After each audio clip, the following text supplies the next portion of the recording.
Umaga mga kasaka at mga Kantik family.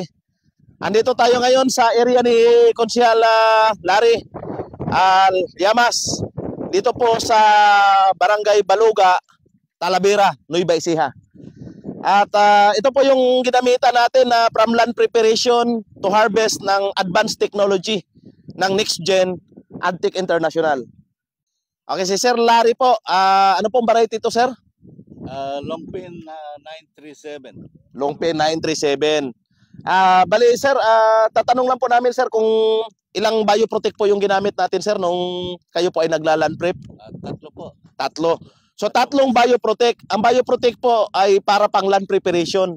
Para po pang bulok ng lahat ng dayami, pasyok at mga insekto. Kasama po nitong kinakain yung mga itlog ng kuhol at saka ng mga pati yung mga hanip at saka yung mga tunggro na meron sa lupa. So sir, may napansin po ba kayo sir na kakaiba sir ngayon sir na cropping na to? Ano pong napansin nyo sir sa lupa nyo sir? Kuwan siya, sa damo. Opo. Alam mong damong ganong yan. tumubo dyan. So control po niyan damo kasi nakapagpabulok po si sir, nakapagpa-decompose siya bago siya nagtanim sa land preparation. Tapos sir, nakita ko sir, ang ganda sir ng lupa nyo sir. May mga ano siya sir, may mga umahabok sir, nakaumbok yung mga ano. Yan yung bahay sir ng bioprotect. Na akala po natin sir mga bulate. Opo sir. Mapansin mo yan sir, ang lupa mo niyan sir, buhaghag, yung pulverize. Gano'n siya kaganda. At napansin din natin sir, ang ganda sir ng mga puno nyo sir. Maganda yung tillers. Ginamitan nyo ba yan sir ng ating rapid harvest sir? Ginamitan po. Yun. So mga ilang beses natin to sir na isprehan ng rapid harvest? 8 beses yata. 8 beses. So mga kasaka, kompleto talaga siya sa protocol mga kasaka. 1 week after na matanim, na-isprehan nyo na to sir? Na-isprehan. So 1 week, in-isprehan na kagad sir para kumapal yung puno. At mapansin po natin yung puno niya, perfect po yung structure niya.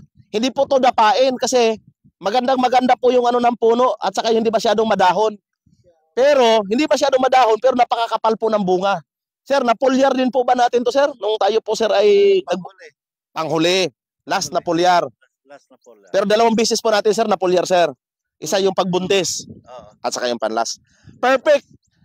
Mga kasaka, tamang-tama yung kumbaga kompleto ang protocol mga kasaka. Wala pong pinalagpas si sir dahil based sa ating recommendation, 2 beses po tayo magpupulyar. Isa po doon sa pagbubuntis at isa po doon sa pagmalagatas. Ito po, waiting for maturity na po ito. Ano na po siya? Mga 2-3 linggo sir. Mula ngayon sir, haharbisin na ito. Napakaganda sir. 68 days pa lang yan. 68 days, grabe, napaaga. Ibig sabihin para napaaga ng 1 linggo or 2 linggo to maharvest to sir. Yan mga kasaka, i-actual natin mga kasaka kung ilang tillers. Tillers ito mga kasaka na kung tawagin productive tillers. Ibig sabihin, iba po yung tillers sa tillering sa vegetative, iba naman yung tillers pagka nakapagdala na ng bunga. So pag nakapagdala na ng bunga, ang tawag na dyan productive tillers. Sige, nako, grabe, ang kapal.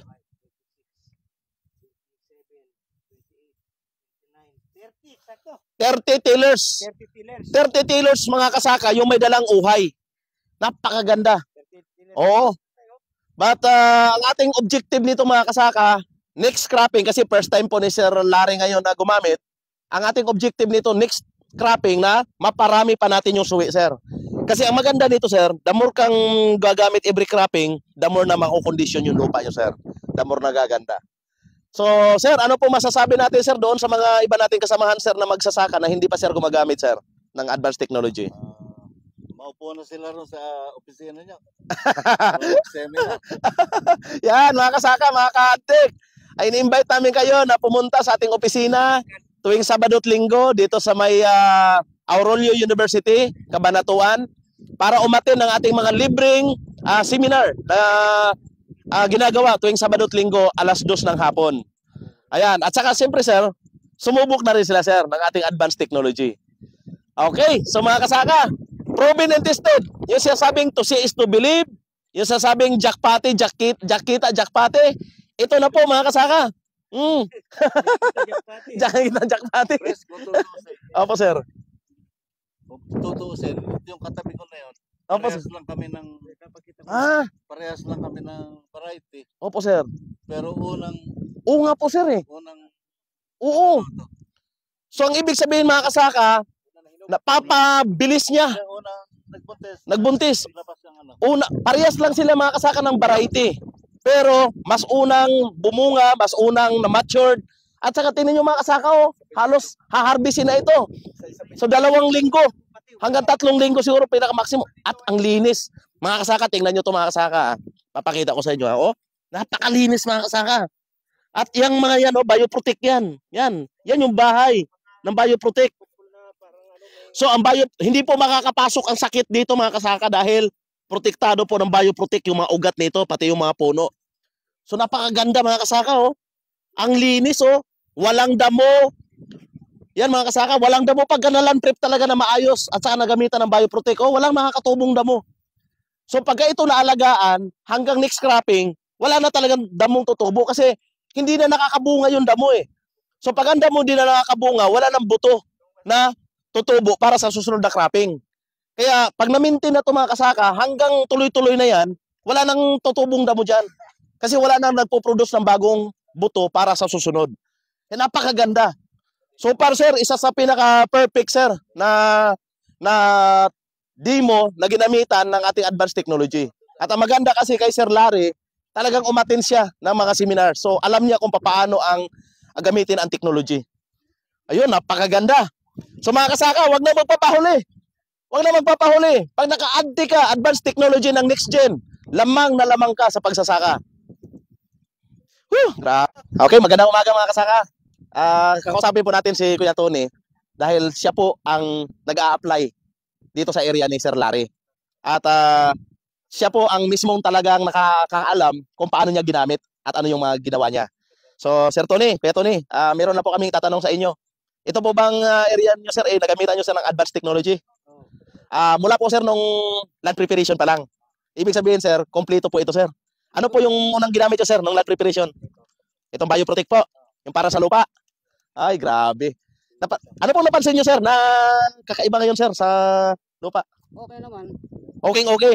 Dahil sir, walang damo sir oh. Napakalinis sir. At the same time sir, yung lupa sir, nakita ko sir parang humahabok siya sir. Saka umiitim. Opo sir, umiitim at saka nagkakaroon sir ng butas-butas yung parang buhaghag. Parang ano sir ng bahay ng ano sir ng mga bulati sir. Opo sir, yan sir, napakaganda sir oh. So ibig sabihin sir, talagang nasunod natin sir yung protocol. Oh. Tapos sir, ang ganda sir ng mga puno niya sir. Nagamitan niyo ba yun sir ng rapid harvest sir? Ito sir? Nung nakatanim na po sir, na-sprayhan niyo po nito. Talagang mga asaka nasunod talaga ni Sir Tony yung pag-apply nung time na naitanim na-applyan niya po dito. Ito yung pampakakapal ng suwi, pampaganda ng mga puno at saka yung structure ng halaman. So far sir, perfect sir, napakaganda. At sir, napansin natin sir, medyo napaaga yata sir ang paglabas ng bunga sir, ng uhay. Kalahati pa lang may patanon eh. 1 buwan at kalahati pa lang ito mga kasaka. Pero ayan na po, oh. Kung napansin po natin, parang 2 linggo na lang, 3 linggo na lang, pwede nang anihin. Kuya. So ibig sabihin po, napulyar niyo po yan. Nakagamit ako ng 3 ganito eh. 3 ganito. Ibig sabihin mga kasaka, na-sprayhan niyo yung pagbubuntis, malagatas, at saka yung pang-last. So perfect. Kompleto sa advanced technology ng Adtech International. So, kuya, good luck ha. At sa tingin ko mukhang talagang Opo, kitang-kita na po. Kumbaga, hindi pa man naisasako, kitang-kita na natin. Pero antayin natin na talagang maani siya. Babalik po kami sa harvest para makita natin ang aktual. Pero nakita na po natin, talagang ano na po. Perfect na po, kompleto na. Waiting for maturity na lang. At saka meron po kaming kinuha mga kuya. Ito, pasensya na po at kumuha na po kami. Hindi pa man po siya totally hinog lahat. Dahil po 2-3 linggo pa. Pero may mga laman po. May matigas na itong bato kayo. Opo, may laman po lahat. Grabe, halos wala pong ipa. Meron man dyan, konti lang. Meron man 1 lang o 2 ang sira. Pero super po, hanggang dulo. Talagang may laman, napakaganda. So, kitang-kita po natin ang ebidensya kuya. Talagang sulit na sulit yung ating pagod. At saka yung ating gastos dito na talaga napakinabangan po lahat ng ating mga palay. Okay, so ano po masasabi natin doon sa mga hindi pa po gumagamit, kuya? Sana bumili sila ng ganyan. Sumubok na po kayo mga kasaka. Huwag na kayo magpaiwan. Si Kuya Tony, wala na. Subok na. So next cropping nito, lalo pa itong gaganda. Kasi kuya, ang maganda nito, yung ginamit mo ngayon, may epekto pa yan sa susunod na cropping. So meron po siyang compounded benepisyo. Sa susunod, ganyan din ang gagawin. Gagamitin nyo pa rin po sa susunod, lalo pong gaganda ng gaganda yan. The more po tayong gumagamit, the more pong nakukondisyon po yung lupa natin. At paganda po siya ng paganda. Okay po, hanggang maabot po natin yung maximum yield. Okay po, so salamat po mga kasaka. Update po namin kayo sa pag-ani nito. Muli, pag naka-Antique International ka, lamang na lamang ka sa pagsasaka. Yes! Mga kasaka, meron po kaming revelation sa inyo ni Kuyang Tony. At ito ay ikakagulat ng lahat. Unang-una, ang nagamit pala ni Kuyang Tony dito na pataba, 4 na sako lang. Anong ginamit niyo, Kuyang? Yung Triple. triple 14 nung una. Mm. Saka urea. Urea. At saka 16. 16. 20. At saka potas. Potas. So suma total, 4 na sako lang ang ginamit ni Kuyang Tony. Pero tingnan nyo naman mga kasaka, napakaganda. So, i-record nyo po itong araw na to. Ngayon po ay, ang pitsa ngayon ay February 19, 2025. Ibig sabihin po, tag-araw ngayon. Dayatan. Ang iba, February 20 tayo eh. opo. February 20, 2025. Mga kasaka, ang iba kasi pagka tag-araw, gumagamit ng mga 12 hanggang 14 pataba. Bawat hektarya. Samantalang si Kuya Tony, gumamit lang ng 4 na sakong pataba. At meron pa siyang isang napansin na napakaganda. Ano po yung napansin ni Kuya Tony? Wala pong daga. Walang daga. Oh, Kuya, di ba? Oh? Walang damage, so. Saka yung lupa, medyo naglulumot. Ayun! Kasi nalantrip po ito ng bioprotect. Tingnan nyo po. Dilapit mo, Mami. Tingnan nyo. Ang lupa, oh. Ayun, oh. Naglulumot. Napakaganda. At saka ano po, walang damo. Napakalinis. Ayan, oh. At saka yung mga bahay po, naka-bioprotect. Ayan, oh, mga bahay na bioprotect yan. Yung parang mga ano ng bulate. Ang pati yung mga puno na yan, oh. Kaya, wala pong sakit yan, Kuya. Hindi makakapasok ang hanip, hindi makakapasok ang tungkro. Wala pong sakit kasi protektado po kayo.